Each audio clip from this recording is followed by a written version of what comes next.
పరిచర్య ధర్మము. జాగ్రత్తగా ఈ మాటలు దయచేసి అర్థం చేసుకోండి. ఇప్పుడు మనం నేర్చుకోబోయేది కొత్త నిబంధన యొక్క పరిచర్య ధర్మము.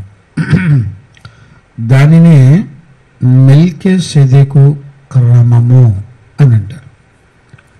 ఈ రోజుల్లో చాలామందికి తెలియనటువంటి విషయాలు ఏంటంటే, మెల్కీసెదెకు యొక్క క్రమము చొప్పున క్రొత్త నిబంధన పరిచర్య ప్రారంభించబడింది అనే సంగతి చాలామందికి తెలియదు. ఈరోజు ప్రభు ఎదుట మనందరం, దేవుని ఎదుట మనందరం నేర్చుకుంటున్నాము. ఇది ఈ పరిచర్యలో ఉన్నటువంటి ధర్మాన్ని ఎక్కడ మనం చూసి నేర్చుకోవాలి అని అంటే, ఒక మెల్కీసెదెకు యొక్క జీవితంలో నుండి మనం చూసి నేర్చుకోవాలి. అంటే ఈరోజు మనకు అర్థం కావాల్సింది ఏంటంటే, క్రొత్త నిబంధనలో మెల్కీసెదెకు క్రమము ద్వారా జరుగుతున్న పరిచర్యలను మనం పరిశుద్ధ లేఖనాల్లో చూసుకొని ధ్యానించుకుంటే తప్ప అర్థం కాదు.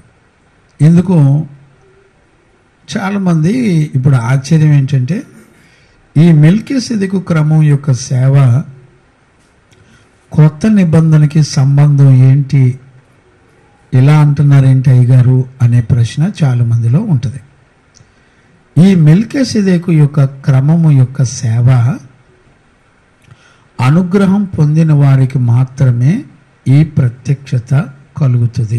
మరలా చెప్తున్నాను, ఈ పరిచర్యను గురించినటువంటి ఎవరైతే అనుగ్రహం పొందుతారో వాళ్ళకే ఈ ప్రత్యక్షతలు అనుగ్రహించబడతాయి. ఈ మెల్కీసెదెకు యొక్క క్రమం అనేది ఒక ప్రత్యక్షత. ఆ మాటకి అర్థం ఏంటో మనం ఈ వాక్యాలు వింటున్నప్పుడు మనకు అర్థమవుతుంది. ఒక ప్రత్యక్షతతో కూడినటువంటి సేవ మెల్కీసెదెకు యొక్క క్రమము యొక్క సేవ.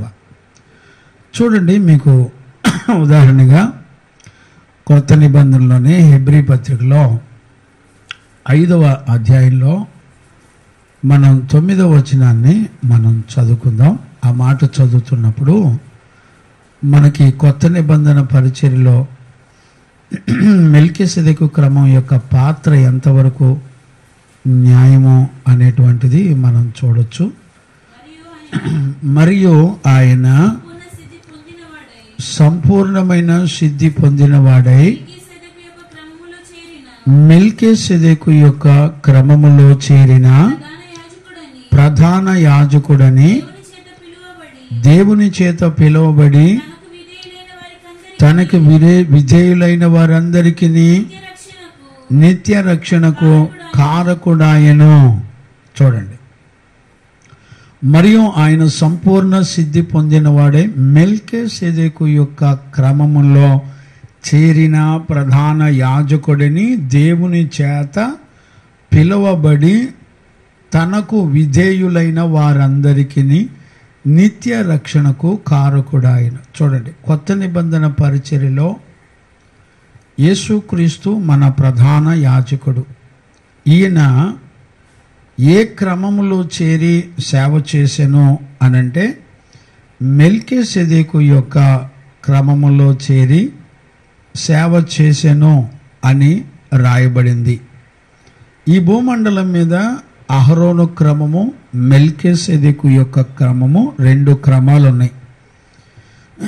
ఈ అహరోను క్రమములో లేవి యాజకత్వపు సేవ జరుగుతున్నట్లుగా మనం చూడొచ్చు. లేవి యాజకత్వపు సేవ జరుగుతున్నప్పుడు మరి మెల్కీసెదెకు క్రమం యొక్క యాజకత్వాన్ని దేవుడు ఎందుకు తీసుకొని వచ్చాడు, ఈ క్రమములో దేవుని యొక్క ఉద్దేశం ఏంటి అనేది ఇక్కడ చాలా ప్రాముఖ్యమైనటువంటి ఆలోచన. అంటే ఈ ఆలోచన మనకు తెలియాలి, పాత నిబంధన పరిశుద్ధులకి తెలియాలి, క్రొత్త నిబంధన పరిశుద్ధులకు కూడా తెలియాలి. అందుకనే అహరోను పిలువబడినట్టుగా అని రాయబడింది. ఇక్కడే 5వ అధ్యాయం 5వ వచనం చదువునానా? హెబ్రీ పత్రిక 5వ అధ్యాయం 5వ వచనం. 4వ వచనం నుంచి చదువునానా? ఎవడును ఈ ఘనత గాని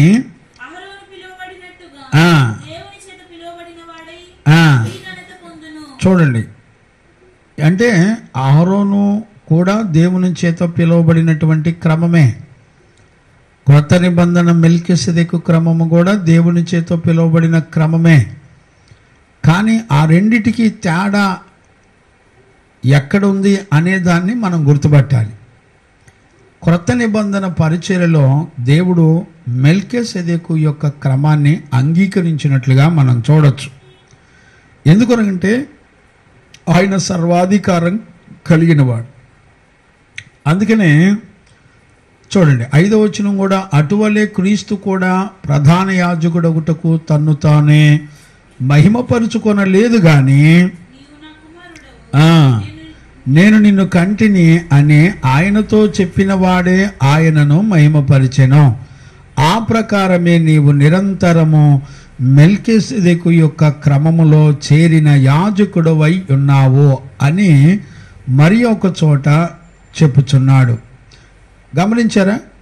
అంటే నీవు నిరంతరము మెల్కీసెదెకు యొక్క క్రమం. ఇప్పుడు ఈ నిరంతరము అనేటువంటి పరిచర్య ధర్మం ఎక్కడిది అనంటే నిత్యము ఉండేటువంటి పరలోకానికి సంబంధించినటువంటి యాజకత్వపు సేవ. దీన్ని మనం ఆదికాండంలో చూడొచ్చు, 14వ అధ్యాయంలో మనం చూడొచ్చు. ముందుల కొంచెం ఇంట్రడక్షన్ ఇచ్చి నేను తర్వాత అందులోకి వెళ్తాను. నేను అంటే ఇక్కడ మనకు అర్థం చేసుకోవాల్సింది ఏంటంటే లేవీయుల యొక్క యాజకత్వపు సేవ వంశావళి.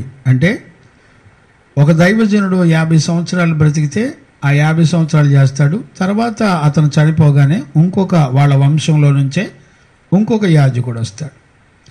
అంటే ఒక యాజకత్వపు సేవ ఇప్పుడు కూడా కొద్ది కాలమే నడుస్తుంది, మనుషుడు బతికున్నంత కాలమే నడుస్తుంది. కానీ మెల్కీసెదెకు యొక్క సేవ అనేది నిరంతరము యాజకత్వపు సేవ. అంటే ఇప్పుడు భూమండలం మీద బ్రతికుండగాను మనం మహిమలోకి వెళ్ళిన తర్వాత పరలోకంలో నిత్యము ఉండేటువంటి సేవ ఏదైనా ఉంది అని అంటే అది మెల్కీసెదెకు యొక్క సేవ. అంటే ఈ క్రొత్త నిబంధన పరిచర్య ద్వారా దేవుని సంకల్పం ఏం జరుగుతుంది అని అంటే నిత్యత్వానికి సంబంధించిన పరిచర్య. మరలా చెప్తున్నాను, గుర్తుపెట్టుకోండి.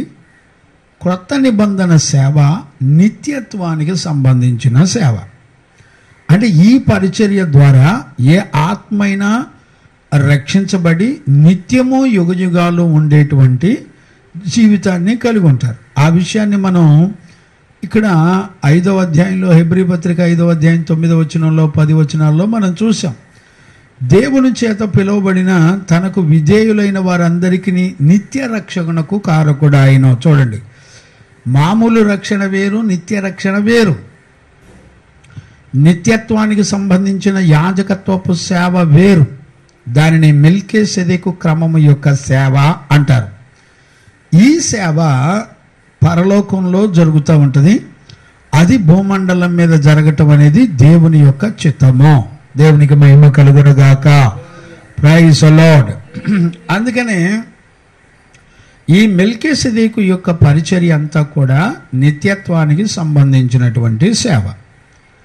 ఇక్కడ మనకు అర్థం కావలసినటువంటి విషయం ఏంటంటే ఈ మెల్కీసెదెకు యొక్క సేవ క్రొత్త నిబంధనలోనే చెప్పబడిందా, పాత నిబంధనలో కూడా చెప్పబడిందా అనేది ఇక్కడ మనం చూసుకోగలగాలి.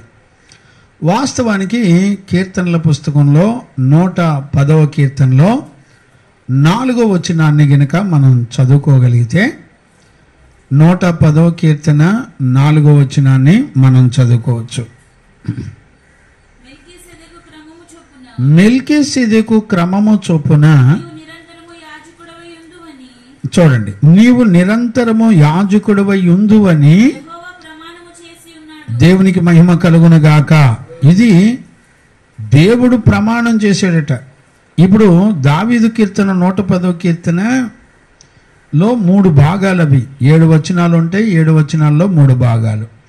3 వచనం వరకు ఆయన రాజుగా మనలందరినీ కూడా పరిపాలన చేయుటకు ఆయన ఈ భూరాజులందరినీ కూడా వాళ్ళ చేతిలో బంధించబడిన తన ప్రజలను, పరిశుద్ధులను, దేవుని జనాంగాన్ని విడిపించి ఆయనే నిరంతరము రాజుగా ఉండి పరిపాలన చేయబోతున్నాడని రాయబడింది 3 వచనాల్లో. 4వ వచనంలో ఆ రాజే ఒక ప్రధాన యాజకుడిగా మెల్కీసెదెకు యొక్క యాజకత్వపు సేవ, అంటే దేవుడే రాజుగా, దేవుడే యాజకుడిగా ప్రత్యక్షమయ్యేటువంటి విషయం. అలాగే 5వ వచనం నుండి 7వ వచనం వరకు ఉన్న విషయాల్లో ఆయనే సైన్యములకు అధిపతి యెహోవాగా, ఆయనే యుద్ధశూరుడుగా ఆయన తను తాను ప్రత్యక్షపరుచుకున్నాడు. అంటే ఈ భూరాజులందరి మీద యుద్ధం చేసి ఆయన మనకు జయమిచ్చేవాడిగా ఉన్నట్లుగా మనం చూడొచ్చు. అంటే 110వ కీర్తన ఎప్పుడు రాయబడింది అని అంటే క్రీస్తుకు పూర్వం బీసీ 1000 సంవత్సరాల క్రితం రాయబడింది ప్రవచనముల ద్వారా. అంటే ఇంకా భూమండలం మీదకి మెల్కీసెదెకు క్రమంలో సేవ చేసే యాజకత్వపు సేవ ఇంకా రాక మునిపే 1000 సంవత్సరాల క్రితం దావీదు ద్వారా ప్రవచించబడినటువంటి కీర్తన 110వ కీర్తన. ఇప్పుడు దీన్ని బట్టి మనకు అర్థమవుతుంది ఏంటి?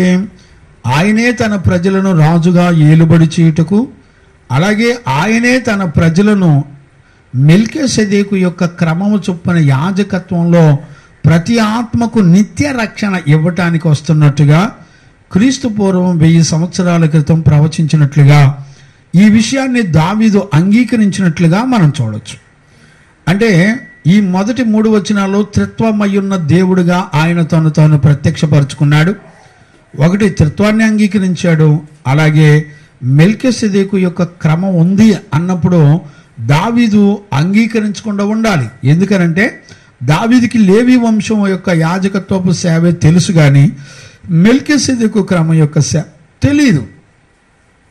అప్పుడు దేవుని ఆత్మ ప్రత్యక్షపరిచినప్పుడు దానిని మొట్టమొదట ఈ పరిచర్యని దావీదు అంగీకరించినట్లుగా మనం చూడొచ్చు. దేవునికి మహిమ కలుగును గాక. Praise the Lord. అలాగే ఈ మెల్కీసెదెకు యొక్క ప్రత్యక్షత పరిశుద్ధాత్ముడు ప్రత్యక్షపరిస్తే తప్ప రాదండి. అందుకు దావీదు కంటే దేవుని ఆత్మే ప్రత్యక్షపరిచింది అని యేసు ప్రభు సాక్ష్యం ఇచ్చాడు. మీరు చూసినట్లయితే మత్తయి సువార్త 22వ అధ్యాయంలో ఆ మాటలు ఉంటాయి, మీరు చూడొచ్చు. మత్తయి సువార్తలో 22వ అధ్యాయంలో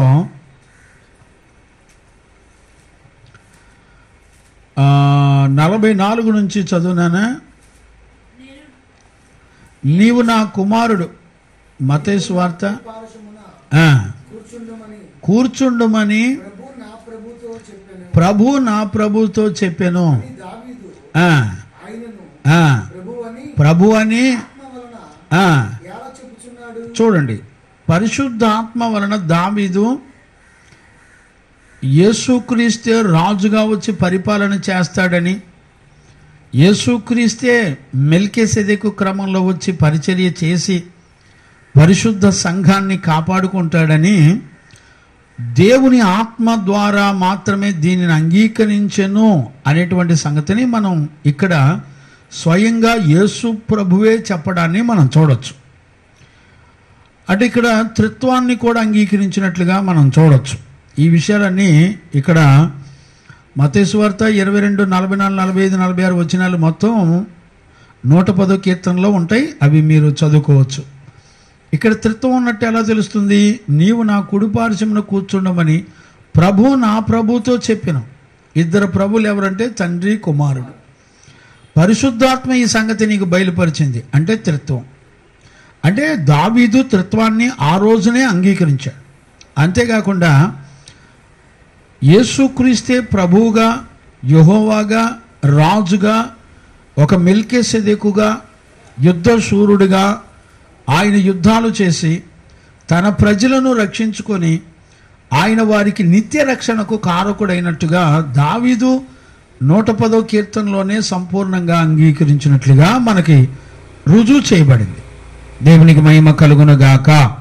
ప్రైజ్ ది లార్డ్. అంటే పాత నిబంధనలోనే ఈ మెల్కీసెదెకు యొక్క క్రమాన్ని పరిశుద్ధులు అంగీకరించినట్లుగా మనం చూడవచ్చు. అంటే ఈ సంగతి వాళ్ళకి ఆత్మ ప్రత్యక్షపరిచింది కాబట్టి అంగీకరించారు. అంటే ఇక్కడ మనకు అర్థం కావాల్సింది ఏంటంటే, ఈ మెల్కీసెదెకు యొక్క క్రమాన్ని పరిశుద్ధాత్ముడు మనకి ప్రత్యక్షపరిస్తే తప్ప అది మనకు అర్థం కాదు. దానిని అంగీకరించిన వారికి మాత్రమే నిత్య రక్షణ, మిగతా వాళ్ళకి నిత్య రక్షణ లేదు. గుర్తుపెట్టుకోండి. ఇది చాలామంది ఊరికి అక్షర జ్ఞానంతో చదివి చాలా ఈజీగా తీసుకుంటారు. ఇది అంత ఈజీగా తీసుకునేటువంటి విషయాలు అయితే కాదు. రెండవది ఇక్కడ మనకు అర్థం కావాల్సింది ఏంటంటే, ఈ ప్రత్యక్షత అసలు మెల్కీసెదెకు యొక్క క్రమం యొక్క సేవా విధానం యొక్క ప్రత్యక్షత ఎవరికి దేవుడిస్తాడు అనేది మనం అబ్రహాము యొక్క జీవితంలో చూడొచ్చు. ఒకవేళ అబ్రహాము యొక్క జీవితంలో జరిగినటువంటి ఆ మెల్కీసెదెకు యొక్క ప్రత్యక్షతను గనక మనకు అర్థం కాకపోతే కంప్లీట్గా మనం కొత్త నిబంధన సేవలో మోసగించబడతాం. అంటే ఇది ఒక ఆత్మకు నిత్య రక్షణ ఇచ్చేదిగా మెల్కీసెదెకు క్రమాన్ని దేవుడు జరిగించినట్లుగా మనం చూడొచ్చు. అంతేకాకుండా ఇది నిరంతరం యాజకత్వపు సేవ. ఇది ఒకరోజు ఒక దైవజనుడు 10 రోజులు 50 రోజులు సంవత్సరం 50 సంవత్సరాలు బతికి చేసే సేవ కాదు. ఇది నిత్యము నిరంతరము కొనసాగుతూ ఉండేది, ఆగేది కాదు. అంటే మరణము లేనివాడు నిత్యము దీనిని కొనసాగించేటువంటి సేవ. అంటే మరణము లేనివాడు, మరణమును జయించిన వాడు ఎవరు అంటే మన ప్రభువైన యేసుక్రీస్తు తప్ప ఈ భూమండలం మీద ఎవరు లేరు. అంటే ఈ యాజకత్వపు సేవని మరణమును జయించిన పరిశుద్ధుడైన దేవుని ద్వారా ప్రారంభించబడింది. ఇది నిత్యము నిరంతరము ఉండేటువంటి యాజకత్వపు సేవ. దీనిని అంగీకరించిన వారికి మాత్రమే వారి ఆత్మలకు నిత్య రక్షణ. ఒకవేళ ఈ క్రమాన్ని గనక అంగీకరించకుండా సేవలు చేసి దేవుడు మా పక్షాన ఉన్నాడని అనేక కార్యాలు జరగడం ద్వారా మోసపోవద్దు. కొత్త నిబంధన పరిచర్యని ఆ దినాన అబ్రహాం అంగీకరించాడు, దావీదు అంగీకరించాడు, పరిశుద్ధుల చేత అంగీకరించబడింది. పాత నిబంధనలు అంగీకరించబడింది, కొత్త నిబంధనలో కూడా అంగీకరించబడింది. అంటే ఇప్పుడు పాత నిబంధన కొత్త నిబంధన సేవ గురించినటువంటి సంగతిని తెలియజేసేది ఏదైనా ఉందంటే, నిరంతరము మెల్కీసెదెకు యొక్క యాజకత్వపు సేవ ద్వారా జరుగుతున్న పరిచర్యలో ఒక ఆత్మకు నిత్య రక్షణ కలుగుతుంది అనేటువంటి సంగతిని మనం అక్షరాల ఇక్కడ చూడొచ్చు. దేవునికి మహిమ కలుగును గాక. ఇప్పుడు ఈ ప్రత్యక్షత అందరికీ కలుగుతుందా? కలగదు. ఎందుకు? కారణం ఏంటి అనంటే, ఈ ప్రత్యక్షత అంటే నా అనుభవంతో నేను చెప్పేటువంటి మాట ఏంటంటే, అనుగ్రహం పొందిన వాళ్ళకు మాత్రమే ఇది ఈ మహిమ కలిగిన పరిచర్యలో పాలు పంపులు ఉంటాయి, అందరికీ ఉండవు. రాబోయే దినాల్లో ఈ క్లాసులు చెప్తున్నప్పుడు మీకు స్పష్టంగా అర్థమైపోద్ది ఈ విషయాలన్నీ కూడా. ఇప్పుడు ఇది ఎవరికి ప్రత్యక్షపరచబడింది అనంటే, పాత నిబంధనలో అబ్రహాముకు ప్రత్యక్షపరచబడినట్లుగా మనం పరిశుద్ధ లేఖనాల్లో చూడొచ్చు. దేవునికి మహిమ కలుగును గాక. Praise the Lord. ఎందుకు అబ్రహాముకు దేవుడు అక్కడ ఆది కాండములోని 14వ అధ్యాయంలోనే ఎందుకు తన ప్రత్యక్షతను అక్కడ కనపరుచుకున్నాడు అంటే, దానికి కొన్ని కారణాలు ఉన్నాయి. అందరికీ ఎందుకు ప్రత్యక్షపరచుకోలేదు అని అంటే దానికి కారణాలు ఉన్నాయి. అందుకనే మనకి ఆది కాండములో ఉన్నటువంటి అబ్రహాము దగ్గర ఎందుకు దేవుడు మెల్కీసెదెకు క్రమాన్ని ప్రత్యక్షపరుచుకొని తన్ను తాను కనపరుచుకున్నాడు అనేది మెట్టు కనుక మనకు అర్థమైతే, అప్పుడు మనకి విశ్వాస సంబంధమైన జీవితాన్ని మనం చేస్తున్నామనే సంగతి అప్పుడు అర్థమైంది. లేకపోతే అసలు విశ్వాస సంబంధమైన నడక ఎంతవరకు మనలో రాలేదు అనే సంగతి గుర్తుపట్టాలి. దేవునికి మహిమ కలుగును గాక. Praise the lord.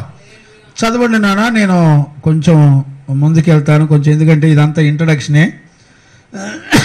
మనం అసలు లేఖనాలు చాలా నేర్చుకోవాలి. చదవండి. ఆదికాండం 14వ అధ్యాయాన్ని మనం చదువుకుందాం. 14వ అధ్యాయంలో ఇక్కడ మనందరం చూస్తే 17, 18 వచనాల్లో మనం చూడొచ్చు. మూలవాక్యాల్లో ఆ మాటలు ఒకసారి మనం చదువుకుందాం. కదొర్లయోమెరును అతనితో కూడానున్న రాజులను ఓడించి లేక హతము చేసి తిరిగి వచ్చినప్పుడు సొదొమ రాజు అతనిని ఎదుర్కొనుటకు రాజులోయ అను షావేలోయ మట్టుకు బయలుదేరి వచ్చెను. మరియు చూడండి, మరియు అనే మాట ఎప్పుడు కూడా పైనుంచి కంటిన్యూటీని తెలియజేస్తుంది.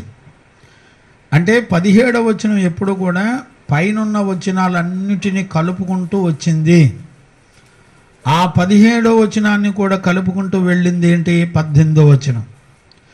మరియు అనే మాట కంటిన్యూటీ చూపిస్తుంది. చదవండి నాన్న. మరియు షాలేము రాజైన, అంటే గుర్తుపెట్టుకోండి, 18వ వచనం ప్రారంభం ఏం చూపిస్తుందంటే ఈ 14వ అధ్యాయం మొత్తాన్ని మనకి గ్రహింపులోకి తీసుకొని వస్తుంది. ఒకవేళ ఈ 14వ అధ్యాయం 17 వచనాలు గ్రహింపు లేకుండా 18వ వచనాన్ని మాత్రమే మనం చదువుకుంటే మోసగించబడతామనేటువంటి సంగతి ఖచ్చితంగా మనం గుర్తుపట్టాలి. పదం వెంబడి పదం పరిశుద్ధుల నోట వస్తున్నప్పుడు మనం చాలా వివేకంగా ఉండాలి. లేకపోతే ఖచ్చితంగా అపవాది చేతిలో మోసగించబడతామనే సంగతి మనందరం కూడా గుర్తుపట్టాలి. దేవునికి మహిమ కలుగును గాక. ఇప్పుడు 18వ వచనం కంటిన్యూ చేయనా? మరియు షాలేము రాజైన మెల్కీసెదెకు రొట్టెను ద్రాక్ష రసమును తీసుకొని వచ్చెను. అతడు సర్వోన్నతుడగు దేవునికి యాజకుడు. గమనించారా? అప్పుడు అతడు అతనిని ఆశీర్వదించి అని 19వ వచనం ప్రారంభంలో మాటలు ప్రారంభించబడతా ఉన్నాయి. ఇక్కడ మనం గ్రహించుకోవలసింది ఏంటంటే ఈ మెల్కీసెదెకు అబ్రహాముకి 18వ వచనంలో ప్రత్యక్షపరచబడ్డానికి కారణం ఏంటి అన్నప్పుడు, అబ్రహాముకి ఎందుకు ఈ 18వ వచనంలో తను తాను ప్రత్యక్షపరుచుకున్నాడు అనంటే, ఈ అధ్యాయంలో ఉన్నటువంటి 17 వచనాలు సంగతులన్నీ కూడా మనకు తెలిసి ఉండి తీరాలి. తెలియకపోతే ఈ క్రమము యొక్క ఉద్దేశం దెబ్బతింటది. కొంచెం వెళ్ళండి, పడుకోండి అయ్యా, లేకపోతే కొంచెం మొహం కడుక్కోండి, లేకపోతే 2 నిమిషాలు అటు ఇటు తిరగండి.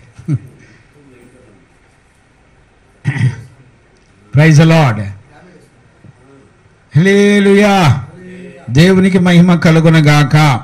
ఇప్పుడు చూడండి, ఇక్కడ మనకి స్పష్టంగా గ్రహింపు కావలసింది ఏంటంటే ఈ 14వ అధ్యాయంలో 17 వచనాల యొక్క వివరణ కంప్లీట్గా తెలిసి ఉండాలి. లేకపోతే 18వ వచనం యొక్క ఉద్దేశం బయటికి రాదు.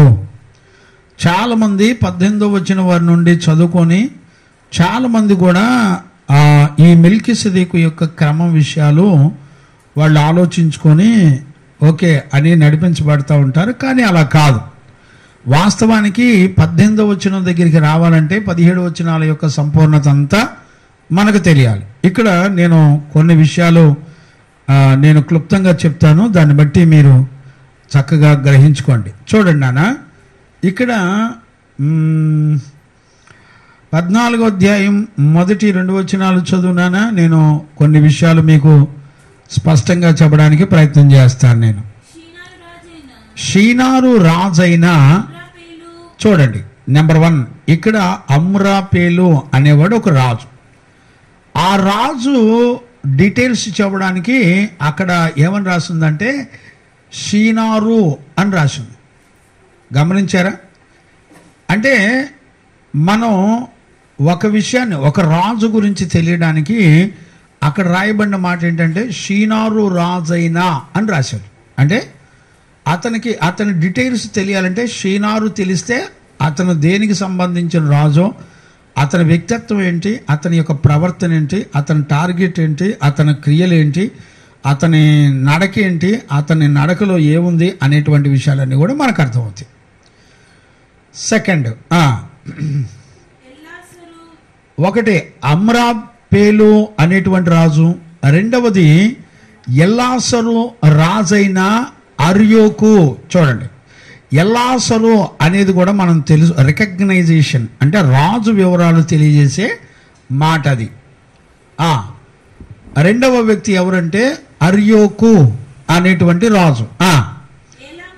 ఏలాము రాజైన కదర్లో యోరు మేరు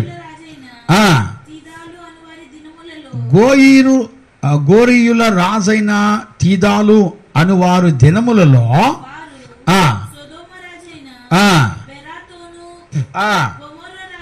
గొమొర్ర రాజైన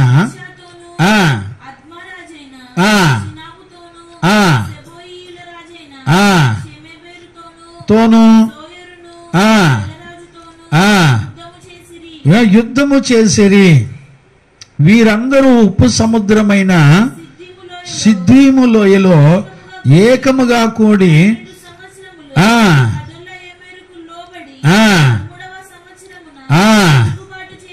ఇప్పుడు చూడండి, యాక్చువల్గా ఈ పైన చెప్పిన 4 రాజులంతా కూడా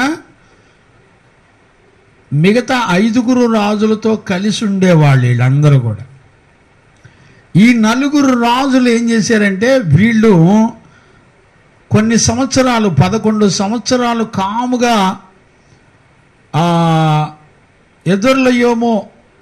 మేరు అనేటువంటి రాజు దగ్గర మౌనంగా ఉండి పెరుగుతూ వచ్చారు. వీళ్ళు ఏం చేశారంటే, ఈ 4 రాజులు 12వ సంవత్సరం నుంచి తిరుగుబాటు చేయడం ప్రారంభించారు. చూడండి, 4 రాజులు తిరుగుబాటుదారులు అని వాక్యం చెప్తుంది. మీరు చాలా జాగ్రత్తగా ఈ విషయాన్ని గమనించాలి. ఈ 4 రాజులు తిరుగుబాటు చేసి వాళ్ళ ఎదురుగా ఉన్న కలిసి ఉన్న 5 రాజుల్ని కొట్టి చంపేశారు. కొట్టి చంపేసిన తర్వాత వీళ్ళు సొదొమ గొమొర్ర రాజుల మీద కూడా పడి ఆ దేశాన్ని మొత్తాన్ని దోచుకొని వెళ్ళేటప్పుడు 14వ వచనంలోకి వచ్చేపాటికి అబ్రహాము సోదరుడైనటువంటి లోతు కుటుంబాన్ని, భార్య పిల్లల్ని, అతని ఆస్తిని కూడా తీసుకెళ్ళిపోతున్నప్పుడు అబ్రహాము యుద్ధం చేసి వారిని ఓడించి వచ్చేటప్పుడు 18వ వచనం దగ్గరకు వచ్చేపాటికి మెల్కీసెదెకు ఎదురవుతాడు. ఇది అసలు స్టోరీ. అంటే ఇదంతా మీరు చదువుకుంటే దీని వివరాలన్నీ కూడా ఉంటాయి. ఎందుకు ఇక్కడ నా ప్రశ్న ఏంటంటే, ఎందుకు అబ్రహాముకి ఈ మెల్కీసెదెకు ప్రత్యక్షపరచబడ్డాడు అనేది ఇక్కడ చాలా చాలా ప్రాముఖ్యమైనది. ఇది గనక మనకు అర్థం కాకపోతే ఈ రోజున కొత్త నిబంధన సేవ మొత్తం ముసుగు వేయబడి మోసానికి అప్పగించబడుతున్నట్లుగా మనం గుర్తుపట్టచ్చు. అంటే ఇక్కడ మెల్కీసెదెకు అబ్రహాముకి మాత్రమే ఎందుకు ప్రత్యక్షపరుచుకున్నాడు అనేది ఇక్కడ మూలమైనటువంటి ప్రాముఖ్యమైన విషయం. ఇక్కడ చాలా మంది ఎవరు కూడా ఆలోచించరు, ఎందుకు అబ్రహాముకు తను ప్రత్యక్షపరుచుకున్నాడు ఒక మెల్కీసెదెకు అనేటువంటిది చాలా మంది ఆగి ఆలోచించరు. ఇక్కడ జరుగుతున్న మోసం ఏంటంటే, ఈ 14వ అధ్యాయం మొత్తం ధ్యానం చేయకపోవడం వలన జరిగేటువంటి మోసం.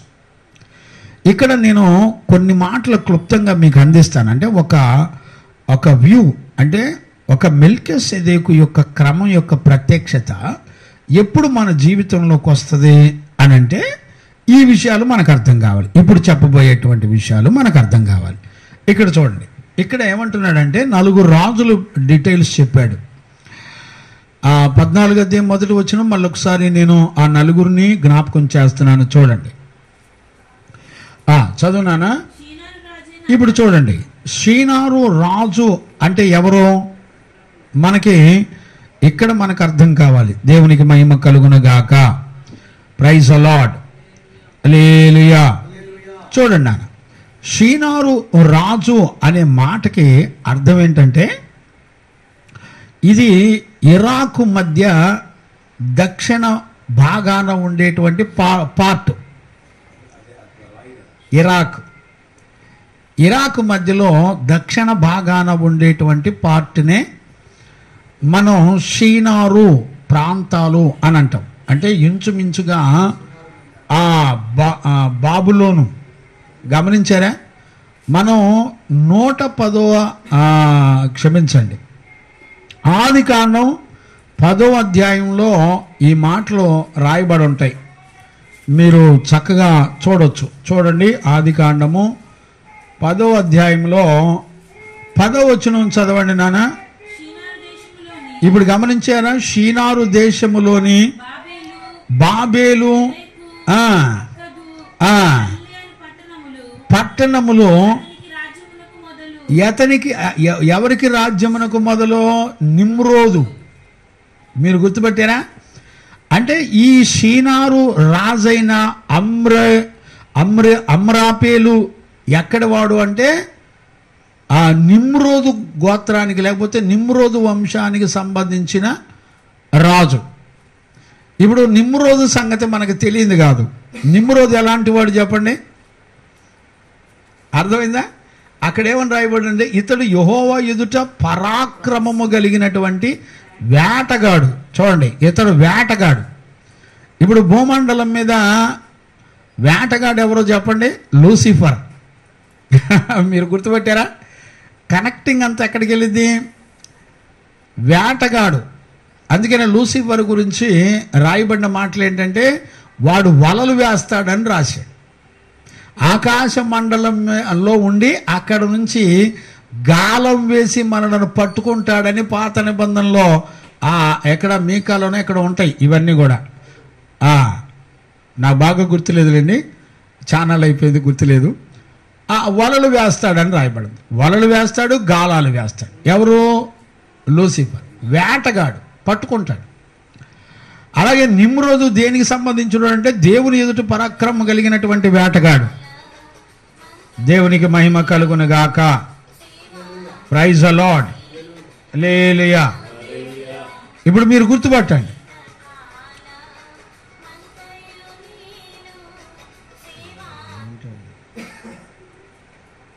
దేవునికి మహిమ కలుగును గాక. ఇప్పుడు చూడండి, పరాక్రమంశాలి, దేవుని ఎదుట పరాక్రమం గల వేటగాడు కాబట్టి యెహోవా ఎదుట పరాక్రమం గల వేటవాడై నిమ్రోదు వలె అని నిమ్రోదు అని చదువునా అతనికి లోకోక్తి కలదు అని చెప్పి. అంటే ఇప్పుడు ఈ షీనారు ప్రాంతానికి చెందినవాడు. అంటే వీళ్ళంతా ఎవరు అంటే తిరుగుబాటు చేస్తూ, ఇక్కడ మనం 14వ అధ్యాయంలో మనం చూసినప్పుడు వీళ్ళు తిరుగుబాటు చేసేవాళ్ళుగా మనం ఈ విషయాన్ని చూడొచ్చు. దేవునికి మహిమ కలుగును గాక. Praise the Lord. ఇక్కడ మనం గనుక చూస్తే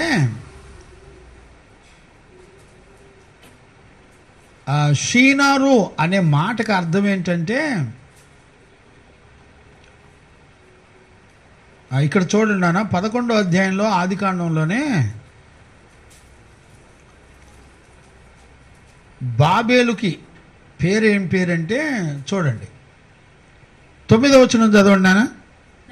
అంటే షీనారు ప్రాంతం అంతా బాబేలుకు సంబంధించినటువంటి ప్రాంతాల్లో ఉండేదన్నమాట. అంటే ఆ ప్రాంతం యొక్క రాజు. ఇప్పుడు చదువునానా, ఆదికాండం 11:9. దానికి బాబేలు అని పేరు పెట్టింది. ఎందుకనగా అక్కడ యెహోవా భూజనులందరి భాషను తారుమారు చేసెను. అక్కడ నుండి యెహోవా భూమి ఎందంతటా వారిని చెదరగొట్టెను. బాబేలు అన్న దగ్గర పుట్టినోట్లో ఏ అన్నది చూడండి, లేకపోతే 1 అన్నట్టు చూడండి, అక్కడ కలవరము అని ఉంది. అంటే అర్థం ఏంటి? వీళ్ళెప్పుడు కూడా కలవరం చెందేటువంటి, కలవరానికి సంబంధించినటువంటి రాజులు వీళ్ళంతా కూడా. కలవరం అనే మాట ఇది చిన్నదేం కాదు. కలవరం అనే మాట దేవుని ఉగ్రత ఎవరి మీద ఉంటుందో వాళ్ళు కలవరపడతారని రాయబడింది. మీరు కావాలంటే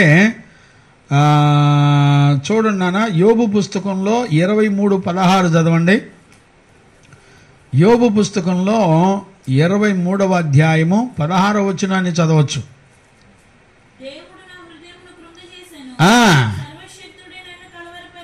సర్వశక్తుడే నన్ను కలవరపరిచెను, అంధకారము కమ్మి ఉండినను. దేవునికి మహిమ కలుగునుగాక. ఒక కలవరం చూడండి, మీకు ఇంకా ద్వితీయోపదేశకాండంలో చదవచ్చు, మనకి అందరూ తెలిసిందే. 28వ అధ్యాయం 20వ వచనం చదువునానా. ఇశ్రాయేలు ప్రజలతో దేవుడు మాట్లాడిన మాట.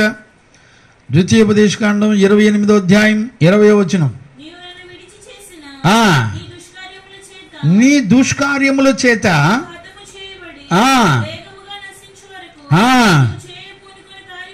కార్యములన్నిటి విషయములలో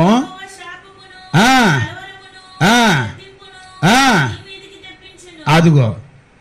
ఇప్పుడు గమనించారా, దేవుని ఉగ్రత ఎవరి మీద ఉంటుందో వాళ్ళు కలవరం చెందుతూ ఉంటారు. వాళ్ళే బాబేలు ప్రాంతం యొక్క రాజులు.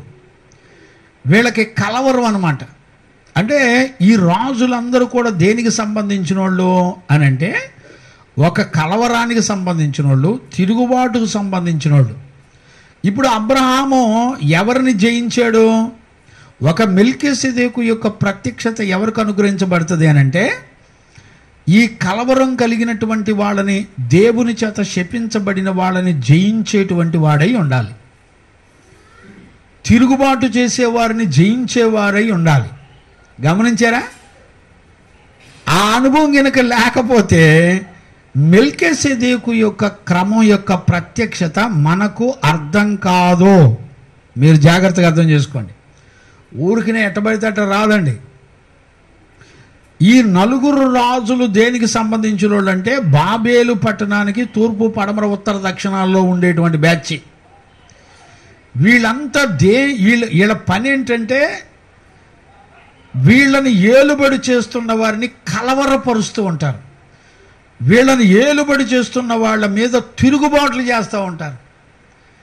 మొట్టమొదట ఒక విశ్వాసి లేకపోతే సేవకుడు ఒక ప్రత్యక్షత పొందుకోవాలంటే వాళ్ళకి ఎందులో జయం ఉండాలో తెలిసిన, వాళ్ళ హృదయం దేనితో పోరాడాలో తెలిసిన, కలవరాల మీద జయ జీవితం పొందిన వాళ్ళై ఉండాలి.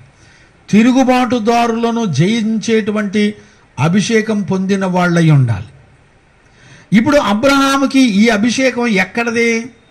ఈ నలుగురు రాజుల్ని జయించడానికి ఇతనికి తెలివి, జ్ఞానం ఎక్కడది? అర్థమవుతుందా? అంటే వాగ్దానం చేత పిలువబడిన వాళ్ళై ఉండాలి. Praise the Lord. అంటే వాగ్దానం పొందిన సేవకుడు ఎవరైతే ఉంటాడో అతనికి మాత్రమే ఇదిగో ఈ కలవరపరిచే వాళ్ళ మీద, తిరుగుబాటు చేసే వాళ్ళ మీద జయ జీవితం వస్తుంది. Praise the Lord. అర్థమైందండి? ఆదికాండం 12వ అధ్యాయంలో అబ్రహాముకు దేవుడు తన్ను తాను ప్రత్యక్షపరుచుకొని, అబ్రహామా నువ్వు భయపడొద్దు, ఇదిగో నేను సర్వశక్తి కలిగిన దేవుడును, నాకు అసాధ్యమైందంటూ ఏదైనా ఉందా అని దేవుడు అబ్రహాముతో మాట్లాడుతూ వచ్చినప్పుడు, ఆయన దేవుని యొక్క జ్ఞానము చేత, ఆత్మ చేత ఈ నలుగురిని కూడా జయించినట్లుగా మనం చూడొచ్చు. దేవునికి మహిమ కలుగునుగాక. Praise the Lord. ఒక అద్భుతమైన మాటను నేను జ్ఞాపకం చేస్తాను, చూడండి. చదవండి నాన్న. సామెతల పుస్తకంలో 21వ అధ్యాయము, సామెతల పుస్తకం 21వ అధ్యాయము 31వ వచనాన్ని చదవండి నాన్న. యుద్ధ దినమునకు గుర్రములను ఆయుధపరచుట కద్దు గాని దేవునికి మహిమ కలుగునగాక. రక్షించేది ఎవరు? యుద్ధానికి గుర్రాలు, సైన్యాలు అన్ని సిద్ధపడతాయి, కానీ వాళ్ళన్నిటికీ జయమిచ్చి రక్షించి కాపాడేది ఎవరు అంటే దేవుడే. అర్థమైందా లేదా? అంటే ఇప్పుడు అబ్రహాముకు సహాయకుడు ఎవరు? దేవుడే. ఎందుకని అబ్రహాముకు సహాయం చేస్తున్నాడంటే, వాగ్దానము చేసి పిలుచుకున్న దేవుడు. గమనించారా? అంటే దేవునికి అబ్రహాం మధ్యలో నిబంధనలు ఉన్నాయి, రిలేషన్షిప్ ఉంది, పిలుపు ఉంది, ప్రత్యక్షతలు ఉన్నాయి. అంటే ఏ వ్యక్తి అయితే దేవుని చేత ఎన్నిక చేయబడి పిలువబడతాడో, నిబంధన కలిగి ఉంటాడో, జాగ్రత్తగా అర్థం చేసుకోండి. నిబంధన అంటే దేవుడు చెప్పింది తప్ప ఇంకొక దాని గురించి ఆలోచించడానికి వీలు లేని ఒక ఒడంబడిక. అబ్రహాముకు తన కుమారుడు 100 సంవత్సరాల తర్వాత పుట్టిన తర్వాత కూడా దేవుడు బలిమ్మంటే ఏమాత్రం తనతో చేసుకున్న దేవునితో చేసుకున్న నిబంధన మేరటానికి ఎన్నడూ కూడా అబ్రహాం ఒప్పుకోలా. నువ్వు అడిగావు, నేను ఇస్తున్నానని సిద్ధపడ్డాడు, అప్పగించుకున్నాడు, అంతే. Praise the Lord. ఎలాంటి కమిట్మెంట్ కలిగిన నిబంధన ఎవరికైతే దేవునితో ఉంటుందో అలాంటి వాళ్ళకి ఈ మెల్కీసెదెకు యొక్క ప్రత్యక్షతను పొందుకుంటారు.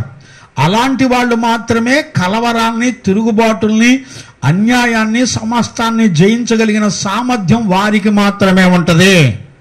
ఇప్పుడు చెప్పండి. దేవునికి మహిమ కలుగునుగాక. Praise the Lord. ఇప్పుడు చూడండి, నేను ఒక మాట జ్ఞాపకం చేస్తాను. అబ్రహాము యుద్ధానికి ఎలా వెళ్తాడో, ఎలా జయించాడో మనం 14వ వచనం నుండి చదువుకుంటే, ఆదికాండం 14వ అధ్యాయం 14వ వచనం నుండి మనం చదువుకోవచ్చు. అబ్రహాము తన తమ్ముడు చెరపట్టబడినని విని, ఇప్పుడు చూడండి, తన ఇంట పుట్టి అలవరచబడిన 318 మందిని వెంట పెట్టుకొని ఆ రాజులను తరిమెను. గమనించారా? రాత్రి వేళ దాసులను మొనలు తీర్చి వారిని కొట్టి తరిమి, దేవునికి మహిమ కలుగునగాక.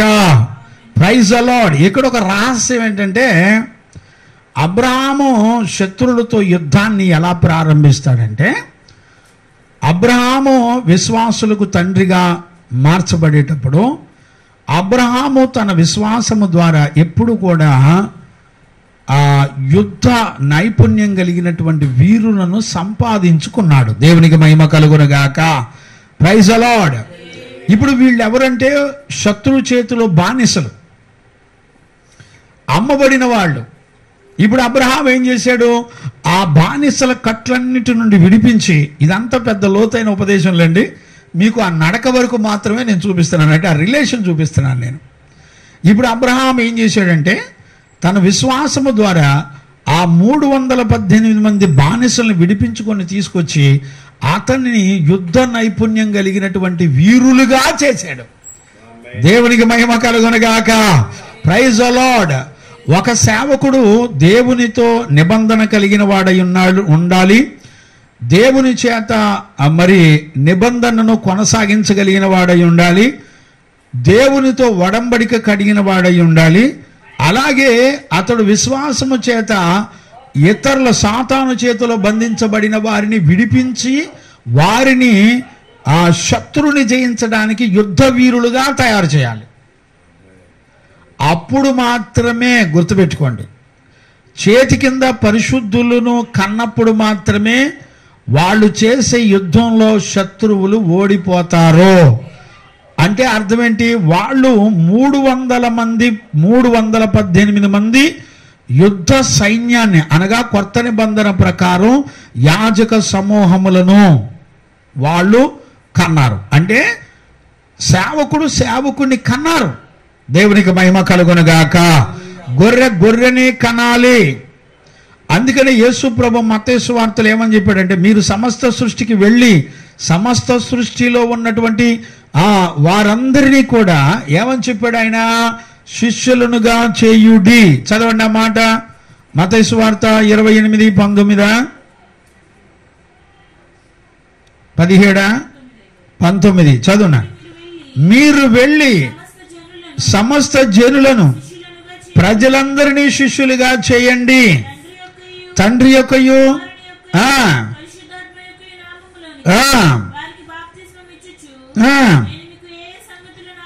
అంటే విశ్వాసి యొక్క, ఇతడు విశ్వాసి అంటానికి రుజువు ఏంటంటే, అతడు తన గర్భములో నుండి నీతిమంతులైన యుద్ధ వీరులను కంటాడు. ఎలాగా?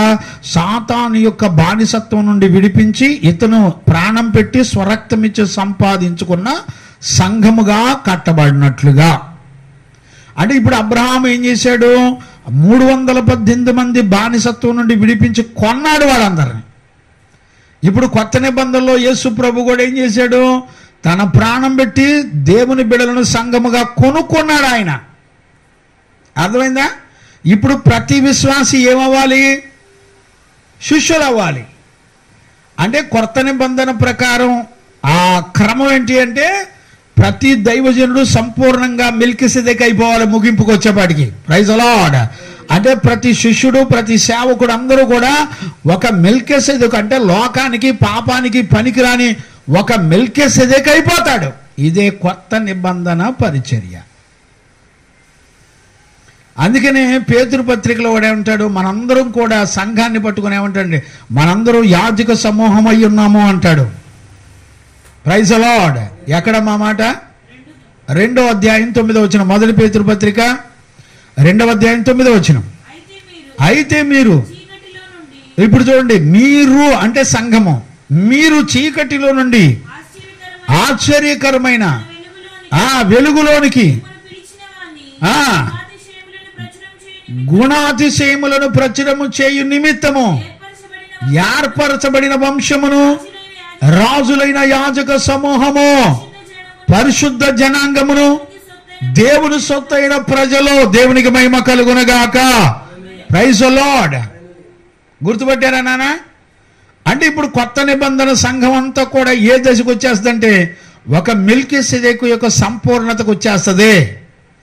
అంటే సేవకునితో పాటు సంఘము, సంఘ బిడ్డలందరూ కూడా చివరికి క్రీస్తు స్వారూప్యంలోనికి సమానమైన ఎదిగేటువంటి జీవితంలోనికి వచ్చేయాలి. ఇదే మెల్కిసెదెకు యొక్క సేవ, క్రొత్త నిబంధన సేవ. గుర్తుపట్టారా?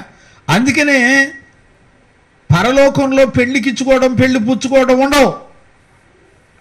అందుకనే శాస్త్రులు పరిచయాలు శోధించడానికి వచ్చినప్పుడు, ఇదిగో ఒకనికి ఒక భార్య ఉంటే అన్నదమ్ములకు ఒక భార్య భర్త చనిపోతే మళ్ళీ తమ్ముడు పిల్లలు లేడని పెళ్లి చేసుకున్నారు. ఇలా 10 మంది పెళ్లి చేసుకున్నారు. వారికి పరలోకంలో మరి వాళ్ళకి భార్య భర్తలు ఎవరెవరికి ఉంటారో అని అడిగితే పరలోకంలో అలాంటివి ఏముండవు అన్నాడు ఆయన. Praise the Lord. అంటే అందరూ ఏమైపోతారు? ఇప్పుడు ఒక సంపూర్ణ మెల్కిసెదెకు క్రమంలో క్రీస్తుతో పాటు సమానమైన ఎదిగి సంపూర్ణులు అయిపోతారు. ఇదే కొత్త నిబంధన యొక్క మెల్కిసెదెకు యొక్క క్రమము. దేవునికి మహిమ కలుగునగాక. Praise the Lord. అంటే ఇప్పుడు మనకేమర్థం అవుతుంది దీన్ని బట్టి అంటే ఇక్కడ చూడండి, ఇక్కడ చదవండి నాన్న. మనం కలవరాలను జయించాలి.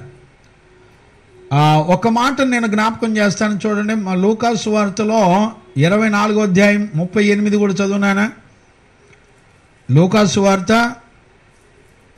24వ అధ్యాయం 38 చదువునానా? మీరెందుకు కలవరపడుతున్నారు?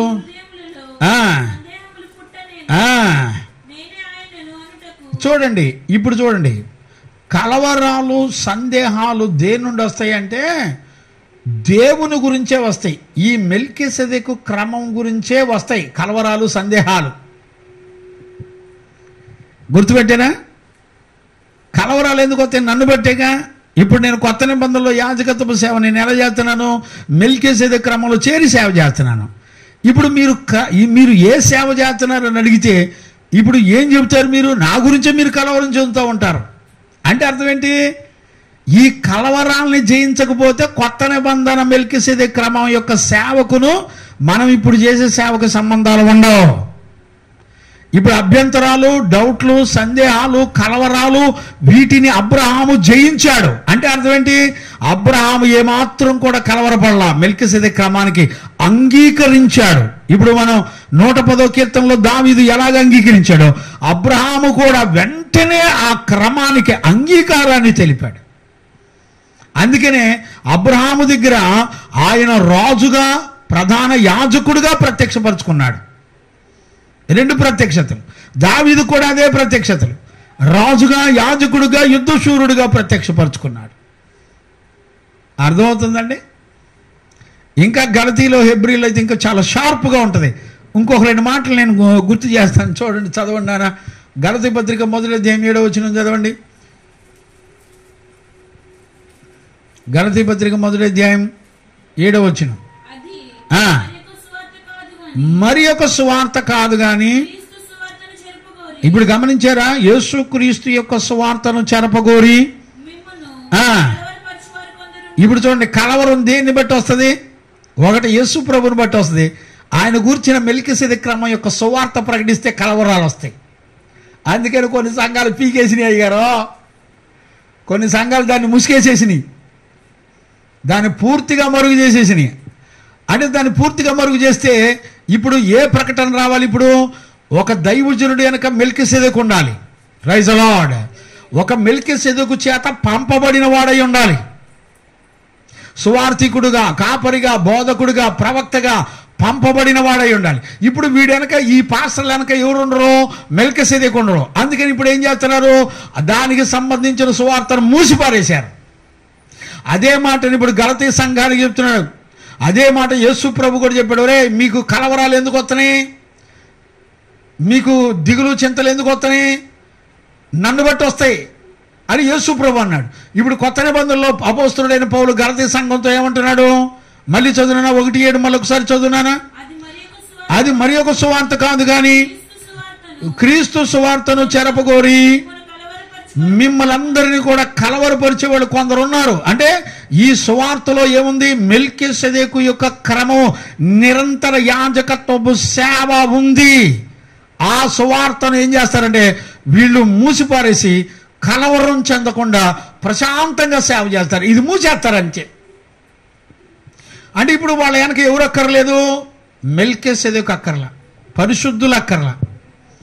అంటే దేవుని సంకల్పంలో వాగ్దానం చేయబడిన సర్వసంపూర్ణమైన సేవ ఇటు పాత నిబంధనకి కొత్త నిబంధనకి. అందుకని పాత నిబంధన పరిశుద్ధులు, కొత్త నిబంధన పరిశుద్ధులతో వాళ్ళు ఏకం కాకుండా వాళ్ళకి విమోచన లేదని చెప్పేశాడు.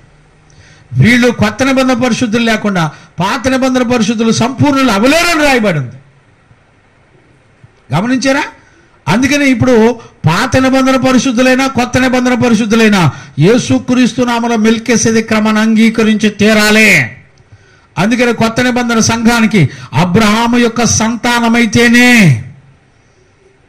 గమనించారా?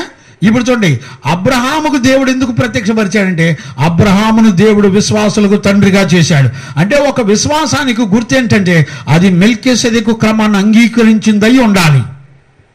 అందుకనే గలతీ సంఘంలోనే ఆ మాట చూడండి అన్న. గలతీ సంఘంలో 3వ అధ్యాయం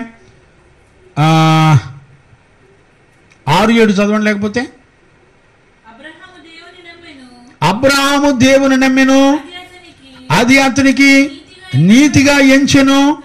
కాబట్టి ఇప్పుడు చూడండి, కాబట్టి ఏది బట్టి?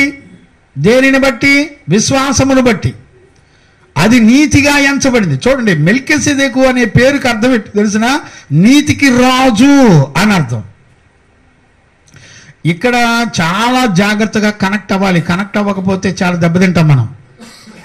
ఈ మెల్కిసెదెకుకి ఏమని పేరు తెలిసిన? నీతికి రాజు. హెబ్రీ 7వ అధ్యాయంలో మొట్టమొదటి వచనాల్లో రాయబడి ఉంటుంది. కావాలని చదవండి, లేకపోతే కంటిన్యూ చేయండి.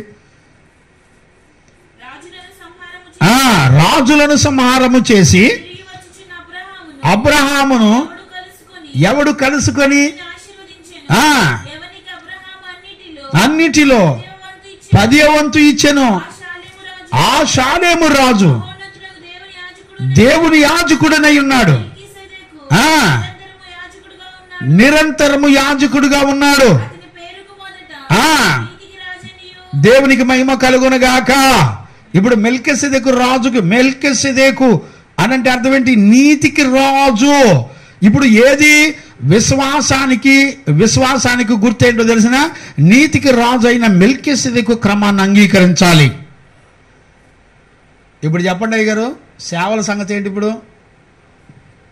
యోహానయ్య గారు, ఇవాళ సేవల సంగతి ఏంటి చెప్పు.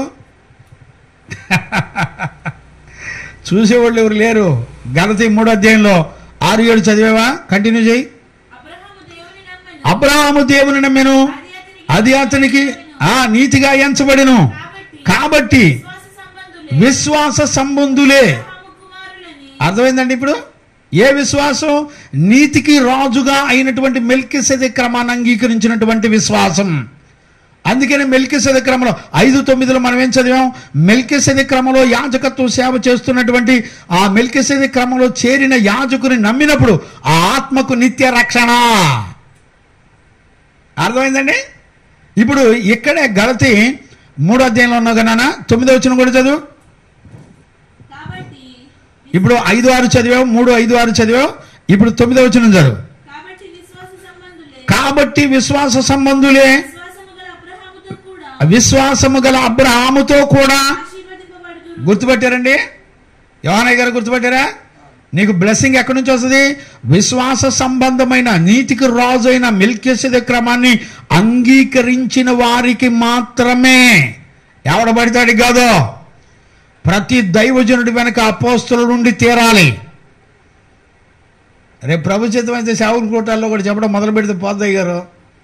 చాలామందికి తెలీదు, ప్రకటనలు అసలు ఎవరికి తెలియదు. మరుగ్గా ఏదో గుడ్డెద్దు చేలబడి సేవ చేస్తున్నా, మేము సేవకులు అని పోతున్నారంతే. అంటే ఇప్పుడు అబ్రహాము వెనక ఎవరున్నారు? మెల్కీసెదెకు రాజు ఉన్నాడు, యాజకుడు ఉన్నాడు. రాజు అంటే ఏంటి? ఆయన అధికారం కింద అప్పగించుకొని బ్రతికేవాడు.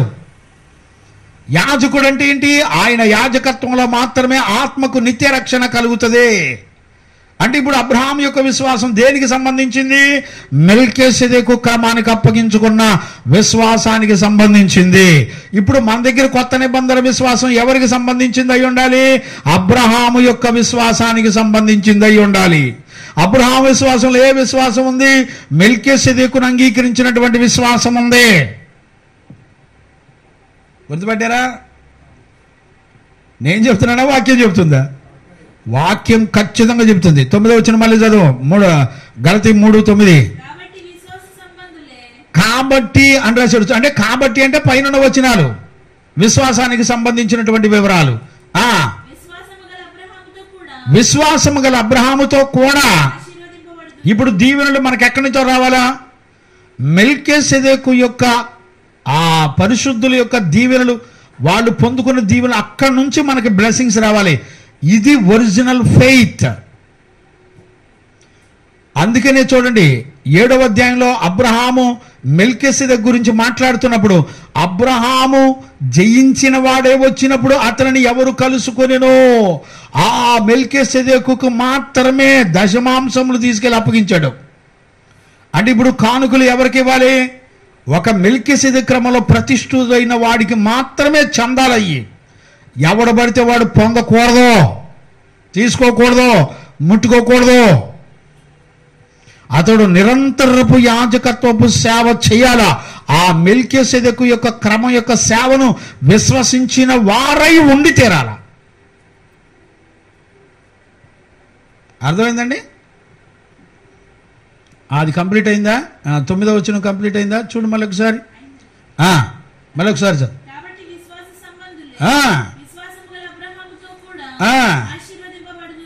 ఇప్పుడు వెంటనే కింద వచ్చిన ఏమని స్టార్ట్ చేశాడు చూడు. ఇప్పుడు చూసారా? వెంటనే ధర్మశాస్త్రాన్ని చూపించాడు. అర్థమైంది గారు? అబ్రహాము యొక్క ప్రత్యక్షతను చూపించిన వెంటనే గలతీ సంఘానికి పౌలు ఏమని రాసంటే ధర్మశాస్త్ర సంబంధమైన విషయాలు రాయటం మొదలుపెట్టేశాడు. వెంటనే వచ్చిన వెంబడే.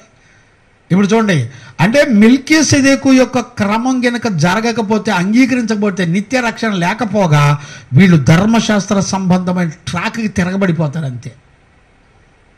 అందుకనే చూడండి, ఒకప్పుడు గొప్పదేనండి, ఇప్పుడు ఫెయిల్ అయింది. కారణం ఏంటో చెప్పిన, ఇది పులిసిన పిండి వచ్చేస్తుంది. ధర్మశాస్త్ర సంబంధమైన విధులు వచ్చేస్తాయి వాళ్ళలో. ఇక వాళ్ళ అర్పణలు ఏవి దేవుని చేత అంగీకరించబడవు, చల్లవు. యోహానయ్య గారు ఉతుతి మాటలు ఇవన్నీ సరదాగా ముచ్చటాడుకునేటువంటి విషయాలు ఇవన్నీ. కొత్త నిబంధన ఆధారపడింది మొత్తం మెల్కీసెదెకు. ఇంకా చూడండి, గలతీ పత్రికలో 5, 10 వచనం, 12 వచనం కూడా చదువునా? 10, 11, 12 చదువు, లేకపోతే కంటిన్యూ చేయి. ఇప్పుడు చూడండి, మీరు అంటే సంఘం ఎంత మాత్రమును అసలు వేరుగా ఆలోచింపరని. ఎందుకు వేరుగా ఆలోచింపరు అంటున్నాడు? మీరు తర్వాత పైన వచనాలు కూడా చదువుకోండి. మీరు అది ప్రత్యక్షత రావాలా. నేను అన్నీ చెప్పడానికి కుదరదు కాబట్టి కొంచెం ముందుకు వెళ్తున్నాను. మీరు టైం ఉన్నప్పుడు మీరు దాన్ని కంటిన్యూ చేసుకోండి. నేనేమంటానంటే కంటిన్యూ చేయనా? 5 వేరుగా ఆలోచింపరని. ఇప్పుడు చూడండి, వేరుగా ఆలోచించొద్దని ఎవరిని పెట్టాడు మధ్యలో? ప్రభునందు అంటున్నాడు. అంటే ప్రభు విషయాల్లో మీరు వేరుగా ఆలోచించొద్దు. కంటిన్యూ చేయి. ఇప్పుడు చూడండి, మిమ్మల్ని కలవర పెట్టేవాడు ఎవడైనాను గమనించారా? ఎందుకంటే తేల్చి చెప్పేశాడు, ఆడు శిక్షా విధికి పాత్రుడు అంతే. యాండే ఊరికే ఉత్తిగా మాట్లాడే విషయాలు కాదయ్య గారు ఇవన్నీ. మనం ఎంత అజ్ఞానం ఇప్పుడు చూడండి, మన సేవ మొత్తం ఒక అజ్ఞాన దశపు మోసంలో కూర్చుండిపోయింది సేవ. భయపడేవాళ్ళు ఎవరైనా ఉన్నారంటారా? గుండె పగిలిపోవాలి గారా. ఎన్నోసార్లు మీకు అద్భుతం చెప్పనయ్య గారు, ఎన్నోసార్లు అక్కడ అబ్రహం గారి దగ్గర అక్కడ ఎన్నోసార్లు ప్రయత్నం చేశాను ఈ క్రమాలు చెప్పడానికి. దీని పేరుతో ఒప్పుకోలేదండి, చెప్పనీలా. ఎప్పటికప్పుడు అడ్డం పెట్టేసేవాళ్ళు. ఎన్నోసార్లు 2 సంవత్సరాలు కూర్చొని ప్రయత్నం చేశాను.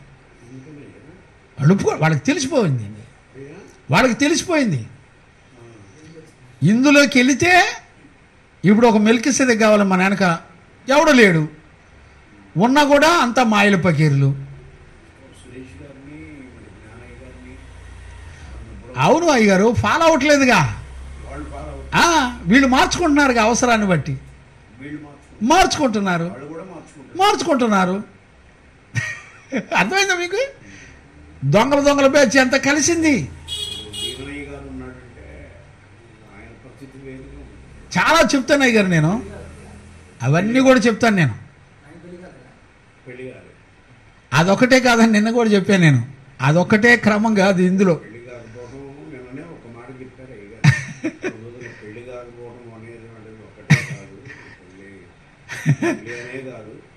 అసలు అదొకటే కాదు. నీము ఒక మెల్కీసెదెకు అనేది ఒక నిరంతరపు యాజకత్వపు సేవ. అది మొత్తం కొత్త నిబంధన గారు. కొత్త నిబంధన సేవ మొత్తం దాంతో లింకప్ అయింది. అది అంగీకరించకపోతే నిత్య రక్షణ లేదు. తేల్చి అవతల పెట్టేశాడు. ఎవడు బైబిల్ చదివాడు. నేను ఇంట్రడక్షన్ చెప్తేనే ఇలాగుంటే ఇక వెంబడి దీని లోతు ఏంటి అనే కనుక ట్రాక్స్ కనుక ఓపెన్ చేసి చెప్తే ఎటువంటి చెప్పండి. ఇక రాసింది తక్కువే. ఇప్పుడు నేనేమంటానంటే అయ్యగారు, అబ్రహాము జీవితం, దావీదు జీవితం, వీళ్ళిద్దరూ అంగీకరించారుగా. వీళ్ళ జీవితంలో వీళ్ళని కట్టింది ఎవరు తెలిసిన? మెల్కీసెదెకు. అంటే వీళ్ళ లైఫ్లో జరిగిన మొత్తం ఇప్పుడు తవ్వి తీస్తే మెల్కీసెదెకు గుణాలు వస్తాయి బయటికి. అంటే ఇప్పుడు కొత్త నిబంధన, పాత నిబంధన మొత్తం ఏకాండం అయిపోద్ది ఇప్పుడు రేపొద్దున ప్రభు రాకల్లో. దీనంతటికీ ఏది లింకప్ అయ్యిందో తెలిసిన? మెల్కీసెదెక్. ఇప్పుడు అబ్రహాం విశ్వాసం లేకుండా, అబ్రహాం సంతానం కాకుండా మనకు దేవుని రాజ్యం ఉందా? లేదు. ఇప్పుడు అబ్రహామును ఆశీర్వదించిన మిమ్మల్ని కూడా ఆశీర్వదిస్తాడని చెప్పేసాడుగా. ఇప్పుడు చెప్పండి, అందులోంచి పక్కకి వెళ్తే అసలు సేవ కానీ ఆడిది కానీ ఇవిడికి పనికిరాదండి. నేను నిజం చెప్పిన మత్తయి సువార్త 7:21 చెప్పిన మాటలు ఇప్పుడు జరిగే సేవలు. ప్రభా నీ నామలు అద్భుతాలు చేసాం, సూచక్రియలు చేసాం, దెయ్యాలు అలగొట్టాం మేము ప్రభా అంటే, నానా అసలు నువ్వెవరో నాకు తెలియదు, మీరు అక్రమాలు చేశారన్నాడు. అంతే. అక్రమమైన సేవ, నేను కోరుకున్న సేవలు మీరు చేయలా. 7:21 నేను కోరుకున్న సేవ, నేను చెప్పిన సేవ మీరు అంగీకరించలా. మీరు చేసింది మొత్తం అక్రమం. అంటే అక్రమంలో కూడా అద్భుతాలు సూచక్రియలు వెలుగుతూ చేస్తుంది. అపవాది మనల్ని మోసపరుస్తుంది. అందుకని దేవుడు ఖచ్చితంగా సంఘాలకు చెప్పేశాడు, బాబో మిమ్మల్ని కలవరపరుస్తుంది. ఇక హెబ్రీలు అయితే కలవరపరిచి చేదైన వేరు అని రాయబడి ఉందండి. అదంటే చేదైన వేరు కింద రాశాడు. ఎక్కడది చదవండి నాన్న, హెబ్రీ పత్రికలో ఉంటుంది 12వ అధ్యాయంలో 14, 15 ఎక్కడ ఉంటాయి చూడండి. 12 చదువు నాన్న. 12, 15 రైట్. మీలో ఎవడైనను దేవుని కృపను పొందకుండా తప్పిపోవునేమో అనియు చేదైన వేరు ఏదైనను కలవరపరుచుట వలన. చూడండి, చేదైన వేరంట కలవరపరుస్తుందట. కలవరం అనేది ఇది ఎక్కడి నుంచి వచ్చింది? షీనారు రాజుల దగ్గర నుంచి, బబులోను దేశం యొక్క రాజుల దగ్గర నుంచి వచ్చింది. ఇప్పుడు అబ్రహాం ఎవరిని జయించి వచ్చినాడు? ఈ కలవరం పెట్టే చెత్త 2 తలంపులు, అసలు మెల్కీసెదెకు క్రమం అంగీకరించడం వద్దు అనుకునే చెత్త మోకలందరినీ దుమ్ము దులిపేసి జయించుకొని వచ్చాడు. ఆడికి ప్రత్యక్షపరుచుకున్నాడు దేవుడు తను. ఆ మెల్కీసెదెకు క్రమం అతనికి ప్రత్యక్షపరచబడింది, అందరికి కాదు. ఇప్పుడు చెప్పండి, ఈరోజు నేను చెప్పిన అన్నీ మూలమైన విషయాలు, అంటే ఇంపార్టెంట్. అసలు ఏంటి వ్యూ, దానికి ఏ వ్యూ ఉంది అనేటువంటి సంగతి నేను ఇప్పుడు చెప్పిన సంగతి. ఇప్పుడు చెప్పండి, అసలు ఇప్పుడు ఈ ఇంట్రడక్షన్లోనే, ఈ ప్రత్యేకమైన వ్యూలోనే మనకు రెడ్ హ్యాండెడ్గా అన్ని బోధలు దొరికిపోతున్నాయి. ఇంకా దీన్ని పట్టుకొని మనం లోపలికి వెళ్ళే కొందుకు ఎలా ప్రత్యక్షపరచబడతాయి చూడండి. ఇప్పుడు అర్థమైందా? అందుకని నేను వినుట అనే మాట వెనక దేవుని అధికారానికి లోబడాలి. అంటే ఆయన రాజుని, ఆయన రాజరికం కిందకి అప్పగించుకునే అనుభవం అది. దాన్ని మెల్కీసెదెకు అంటారు. ఆయన్నే రాజుగా చేసుకోవాలి, ఆయన్నే అధికారిగా చేసుకోవాలి, ఆయన్నే యాజకుడిగా చేసుకోవాలి, ఆయన్నే యుద్ధశూరుడిగా చేసుకోవాలి. 110వ కీర్తన మొత్తం 7 వచనాల బ్లెస్సింగ్స్. ఆ స్టాండర్డ్కి రాకుండా మనం ప్రభు రాకడలో సంపూర్ణతకి ఎదిగి ప్రభువుని ఎదుర్కోవటానికి ఛాన్స్ లేదు. ఇప్పుడు చెప్పండి, ఆలోచించండి. ఇప్పుడు కొంచెం కన్ఫ్యూజ్గా ఉండొచ్చేమో, కానీ 1-2 సార్లు మీరు వినండి. ప్రతి వచనం, ప్రతి రెఫరెన్స్ కనెక్ట్ అవుతుంది. దేవునికి మహిమ కలుగును గాక. ఈ ప్రత్యక్షత దేవుని యందు కలవరం చెందితే పనికిరాదు. మళ్ళీ ఆ కలవరాల్ని జయించిన వాడికే మెల్కీసెదెకు యొక్క ప్రత్యక్షతను దేవుడే ఇస్తాడు. అప్పుడు మనకి నిత్య రక్షణ ప్రారంభం అవుతుంది. ఎందుకండి ఈ రోజున దైవిక స్వస్థతలో ఉండి ఇలాగన్నిటిని పెంటతో సమానంగా ఎంచుకొని సుఖభోగాలు వదిలిపెట్టి, ఆస్తులు వదిలిపెట్టి, ఉద్యోగాలను వదిలిపెట్టి ఎందుకండి బ్రతుకు? ఏం పని పాటలేక ఒక మెల్కీసెదెకుని చూసాం మేము. ప్రైజ్ ది లార్డ్, హల్లెలూయా. ఆ ఉపదేశాన్ని మేము అంగీకరించాం. కనుకనే నిత్య రక్షణ, ఆ నిత్య రక్షణ కలిగినటువంటి వాడు ఈ భూమండలం మీద ఏ కలవరాలకి గురవరు. ఎవరు ప్రసంగం చేసినా ఒప్పుకోరు. గమనించారా? దేవునికి మహిమ కలుగును గాక. కాబట్టి దీన్ని బట్టి ఇది ఇంట్రడక్షన్ ఇస్తున్నాను. నెక్స్ట్ క్లాసు నుంచి ఇంకా అనేక విషయాలు వరుస పెడతాను. మీరు చాలా చక్కగా విని నేర్చుకోవచ్చు. నిజంగా నన్ను అడిగితే నిశమ్మ తల్లి, దేవుడే నిన్ను ప్రేమించాడు, ఆలోచన ఆయన ఇచ్చాడు. నువ్వు అడిగినట్టే ఒక సిస్టర్ అడిగింది, నువ్వు అడిగినట్టే ఒక పాస్టర్ గారు అడిగారు. అయ్యా ఈ విషయాల్లో కొంచెం మాకు స్థిరత్వం కావాలయ్యా, అయ్యా దాని గురించి ఒక మాట చెప్పకూడదా అని అడిగాడు. పొద్దున ఫోన్ చేసి జగ్గేపేట నుంచి. నాకు అప్పుడు అనిపించింది, ప్రభా నువ్వు కోరుకున్నావు నా పిల్లలకి తెలియాలి సత్యం అని. చాలా వందనాలయ్యా, గుండెల్లో పోసుకొని బాధపడుతున్నాను. అక్కడ చెప్పడానికి 2 సంవత్సరాల పైన కష్టపడ్డాను, సంజీ లేదయ్యా, ఏడుస్తూ బతికాను ప్రభా అని తలంచుకున్నా. దేవునికి మహిమ కలుగునుగాక. Praise the Lord. నా తండ్రికి తెలుసమ్మా ఏ బిడ్డని ఎప్పుడు ఎలా పెంచాలో. నా తండ్రి ఈరోజు కోరుకున్నాడమ్మా. నిజంగా చెప్తున్నా, నా దేవుని ఎదుట నా ప్రభు కోరుకున్నాడు ఈ విషయాన్ని. మనందరికీ నేర్పడానికి ఆయన ఇష్టపడ్డాడు. అలాంటి కృప ప్రభు మనందరికీ అనుగ్రహించి నడిపించును గాక. ఆమేన్. ప్రార్థన చేసుకుందాం. మహాపరిశుద్ధులైన కన్న తండ్రి, ఈ దినాన్న నీ బిడ్డలతో నాతో నాయనా అసలు అక్కడ ఏం జరుగుతుందో, ఎవరికి ప్రత్యక్షత అనుగ్రహించబడిందో